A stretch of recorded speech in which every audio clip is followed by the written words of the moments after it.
These people have no place in our society. Mas masahol pa kayo sa mga drug dealers na hinuhuli ninyo.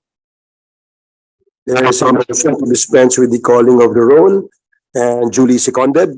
Hearing no objections, the motion is approved. Before we start with our deliberations in today's hearing, may we ask the committee secretary to acknowledge the presence of our resource persons as well as the honorable members of the committee, both in Zoom and in the committee hall. Comsec? After which yung minutes po, approval later on na lang i-introduce to you. Okay. Sige. Okay, sir. Thank you very much, Mr. Chairman. From the Philippine National Police, this morning, we have Police Brigadier General Alan Nobleza. Also from the PNP, we have Police Brigadier General Ronald Oliver Lee. And Police Brigadier General Narciso Domingo. Police Brigadier General Cosme Abrenica. Police Colonel Dionisio Bartolome Jr. PLT Alfredo Austria. From the do we already have the people from PIDEA? Yes. Okay. From the PIDEA, we have Director General Moro Virgilio Mandaclaso. Okay. And then Attorney Charina Aquino Isidro. Okay. And Mr. Ruben Aglipay. Mr. George Paul Alcovindas. Wardley Getalia. Emiterio Bitong. Martin Francia. Miss Angela Dimasaca Salvador. Miss Elgelin Bonyao. Miss Yvonne San Pascual. And Mr. Rolando Magno. Okay, from the National Bureau of Investigation, we have ARD Roel Bolivar. And then Head Agent Ross Jonathan Galicia. Attorney Catherine Camposario Remigio. Attorney Christopher Godinez. Attorney Henry Benjamin Canapi. From the Dangerous Drugs Board, we have Yusek Earl Saavedra. And Attorney Ferdowsi Masnar. From the Department of Health, we have Jude Daval Santos. Magandang umaga po. Yeah. From the NAPOLCOM, we have Commissioner Alberto Bernardo. Okay, and I think we also have Attorney Chito Noel Bustonera. Okay, so how about Director Evangeline Almirante from the NAPOLCOM? And Commissioner Edilberto Leonardo. And Commissioner Ricardo Bernabe II. Okay, so that's all, Mr. Chairman. I believe a member would like to move for regarding the minutes, Mr. Chair. Congressman Akop? May I move that we dispense with the reading of the minutes of the previous meeting held last February 21, 2023 and consider it as approved. So move, Mr. Chair. There is a motion Mr. Chair. by Congressman Gatto. And hearing no objection, the motion is carried. May we also ask that members of the committee be recognized before we continue with our hearings today. So, Comsec, can you please acknowledge them? Yes, sir. In the Zoom, we have Congressman Arnie Fuentebella. And then here, face to face, we have Congressman or Representative Romeo Ako. And in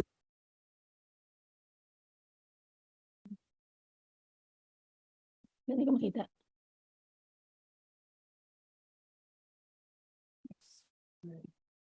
Hindi na ano.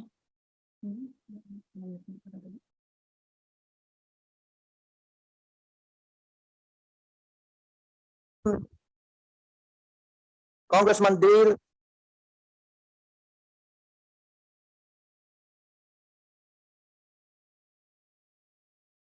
Jinky Beatrix R. Luistro. And then also here, face to face, Madam Congresswoman Ruth Mariano Hernandez. And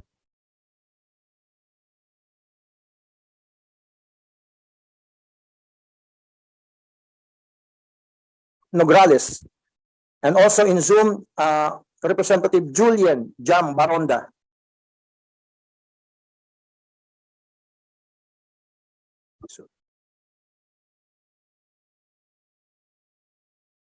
Tony S.L. Lagon. And with us face to face is Representative Siriaco Gato Jr. And then in Zoom, Representative Sergio Dagook. Also in Zoom, Representative Bonifacio Bosita. Also in Zoom, Representative Jose Gay Padiernos. Also in Zoom, Deputy Majority Leader Alfred De Los Santos. And here, face to face, we have Deputy Speaker Christine Singson Mihan. So we have Congressman Joseph Caraps Paduano, our esteemed minority leader during the last Congress. That's all for now, Mr. Chairman. Okay, thank you, Comsec. Please allow the chair to deliver his preliminary remarks as we conduct this motu proprio investigation in aid of legislation. Good morning, distinguished colleagues, Vice Chair of the committee and members of the Committee on Dangerous Drugs, as well as our guests and resource persons. This morning, we will approve the first in the agenda is to approve the substitute bill of the TWG or on the TWG report on the Anti-Drug Abuse Councils, which we approved last hearing.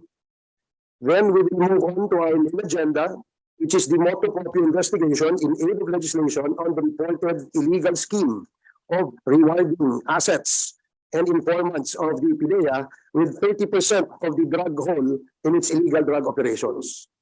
This reported scheme by former as well as current PIDEA officials and operatives is worse than the drug deals themselves, as it recycles the drug hauls and continues the cycles of marketing and peddling of illegal drugs in the streets.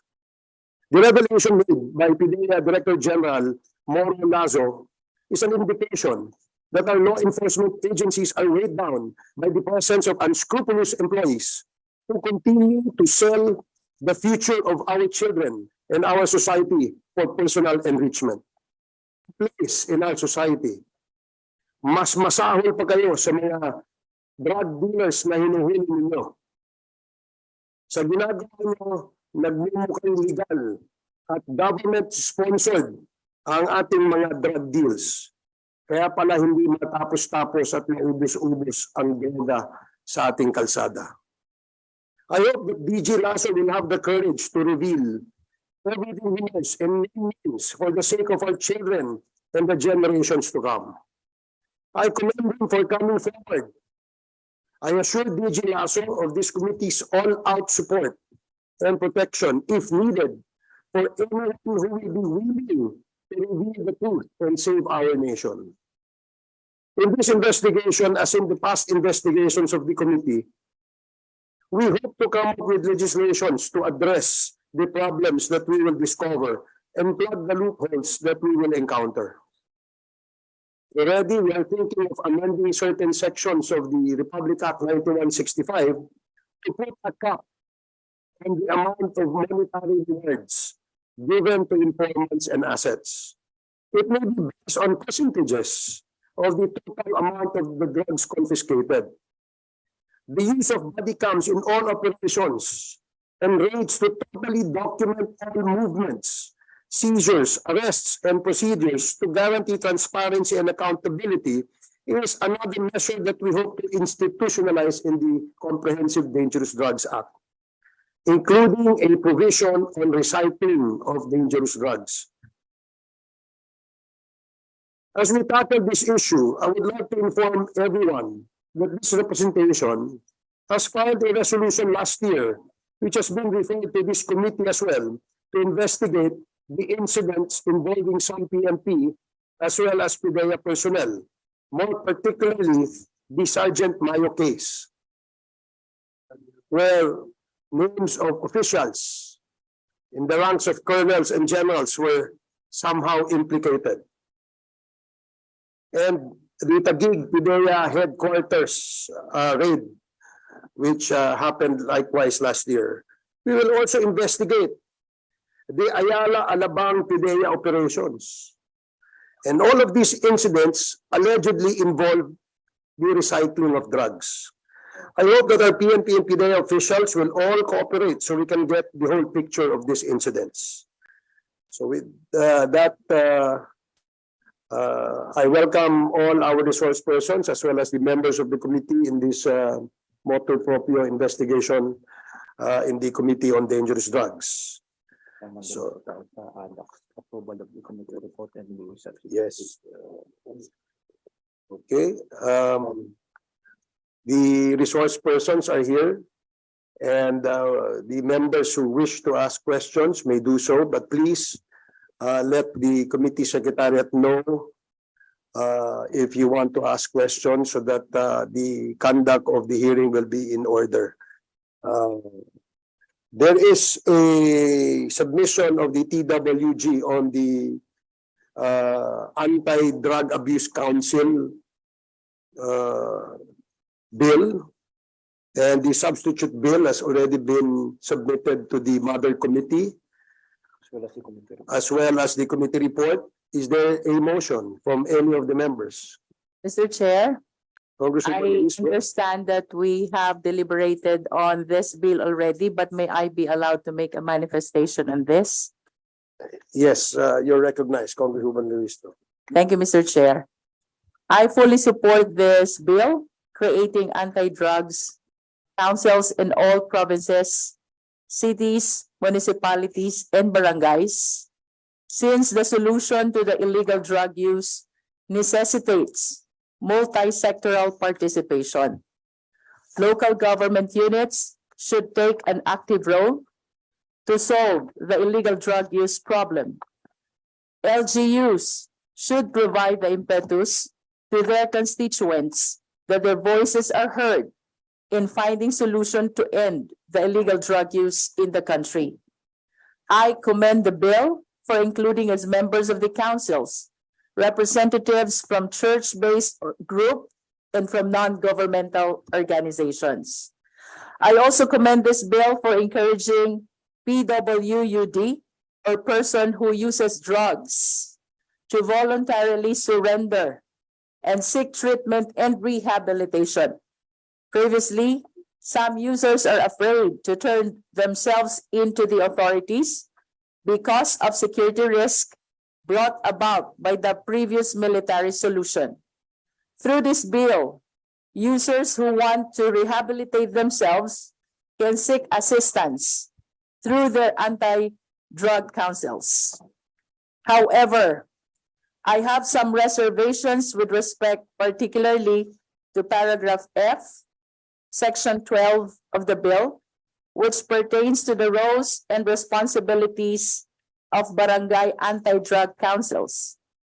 The said provision states, determine and maintain a record of the names and other pertinent information of residents, including listings of suspected drug user and peddlers, and record, update, and monitor all drug-related incidents, cases, reported or filed, and their effects on the peace and order situation in the barangay. I humbly submit, Mr. Chair, that this provision is prone to abuse.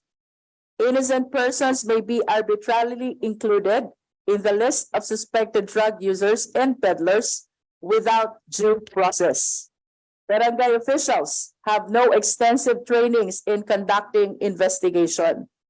Hence, maintaining a record of suspected drug users and peddlers in the barangay by the BADAC may suffer from constitutional infirmity, as it may violate the right of a person to be presumed innocent until his guilt is proven. Other than that, I fully support the passage of this bill because the solution to the illegal drug use problem requires the participation of all sectors of the society. That is all, Mr. Chair, and that is a manifestation. Thank you, Congresswoman Luistro. Your manifestation is clearly noted, and with your proposal, the committee secretariat is directed to ask the good Congresswoman from Batangas to submit to the Mother Committee her suggestion as to the phrase or the paragraph or the sentence that would be included in the said committee report. Is there any motion to that effect? Mr. Chair, considering the thorough deliberation that we had already on this legislative measure, I respectfully move for the approval of the committee report and the substitute bill on measures seeking to create anti-drug abuse councils all over the country, subject to minor amendments of the Secretariat. So move, Mr. Chair. Okay. Mr. Chair, Before we rule on that motion, may we hear from Congressman Gat? just a manifestation or clarification. May I ask the chair or this committee if representatives or congressmen can be included as members or at least an ex officio member of the Provincial Anti-Drug Abuse Council, Provincial or City Anti-Drug Abuse Council? I didn't quite get the question, No, Congressman Gatto, please. there is, there's in section 5 of the committee report, the Provincial Anti-Drug Abuse Council. These are made up of the governor, the provincial director, DILG, etc. Can we include the congressman as a member of this council? I'm just asking the committee if there's a sense. I do not have any objection to that proposal because kailangan naman talagang magtulong-tulong lahat ng sektor ng society, including members of Congress for that matter. So unless there are other manifestations or objections to that, Congressman Gatto. Mr. Chair, Congressman Gomez. in my experience and the understanding, coming from being a mayor, the City Anti-Drug Abuse Council is usually mostly appointed and approved by the city level. I think what the good congressman wants, and maybe it's a good suggestion if by law we can make the congressman an ex officio of the FA Anti-Drug Abuse Council in the LGUs. Yeah. And also, Mr. Chair, if I may, there is already an existing DLG memo circular number 98-227 that states, let me just read, Mr. Chair, no?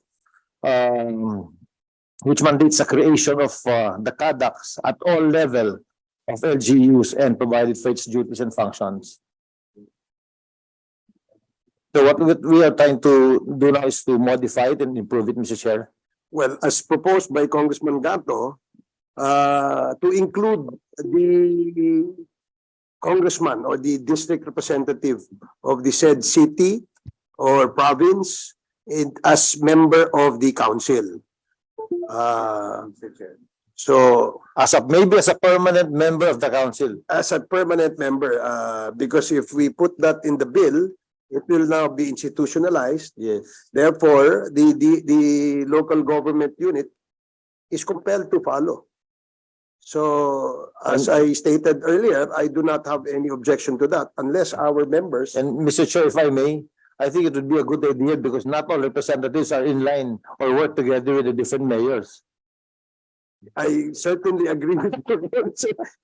May ganun talagang, may ganung issue. Okay, if I will just perhaps ask the movant of the motion to include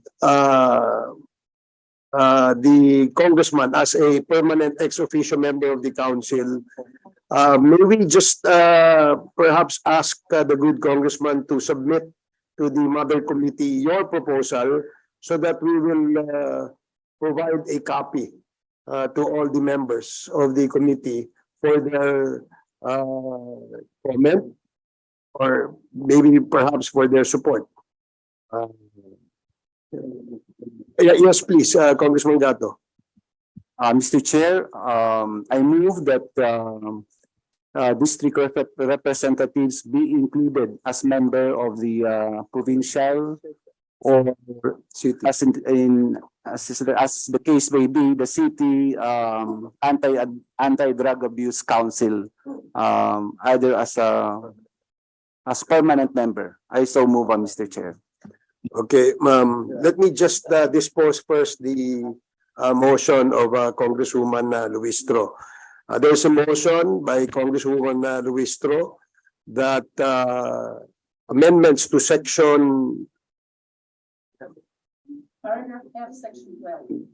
12, paragraph F of the committee report and the substitute bill, of course, subject to style, will be submitted to the secretariat to be included in the said substitute bill. Are there any objections? Hearing none, the motion is carried. Secretariat, please take note of that. As to the second motion, the motion of Congressman Gato, likewise amending the